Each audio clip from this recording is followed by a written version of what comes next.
Faustine Bollaert a trouvé sa place sur France 2 avec son émission Ça commence aujourd'hui.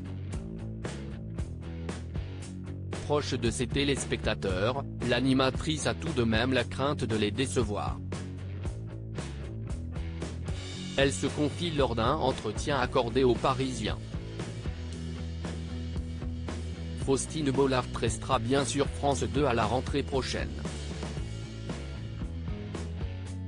Je n'ai pas dit non à TF1, j'ai dit oui à France 2, aux équipes avec qui je travaille, à mon émission que j'adore, à la relation très forte que j'ai avec Stéphane Citebon-Gomez et Delphine Ernotte, explique l'animatrice de Ça commence aujourd'hui à nos confrères du Parisien.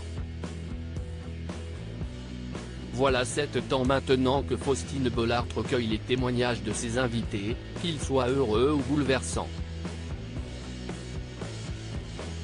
Tous se confient sans pudeur, ce qui permet de beaux moments de télévision. L'animatrice a su trouver sa place après son départ de l'émission Le Meilleur Pâtissier et au fil des années, elle s'est imposée dans le classement des 10 personnalités préférées des Français. Un beau titre qui s'accompagne aussi d'une certaine pression. Il y a un certain prix à payer émotionnellement, explique Faustine Bollaert si est un engagement, cette émission. Au bout de 7 ans, j'ai dû écouter plus de 3500 histoires. Il y a un certain prix à payer émotionnellement, explique Faustine Bollaert, avant de se confier, la seule chose, si est que je ne peux pas être aussi disponible dans ma vie personnelle que je ne le suis quand je suis face à mes invités.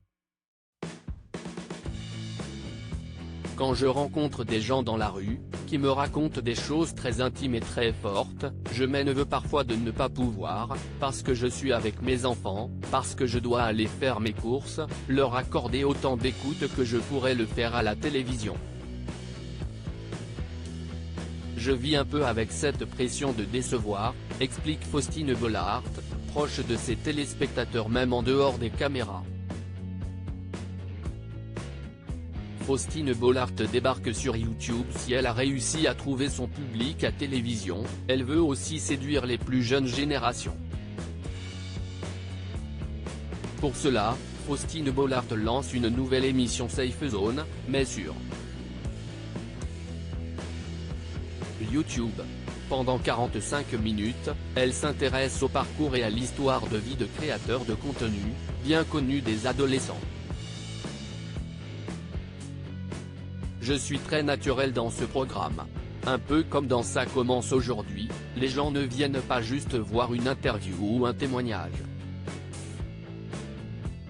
Ils aiment la rencontre entre les deux personnes qu'ils connaissent, qu'ils apprécient.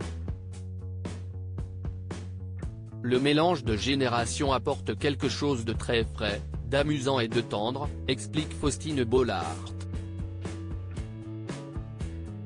Le premier épisode déjà disponible sur YouTube, donne la parole à Océane, une ancienne candidate des Anges.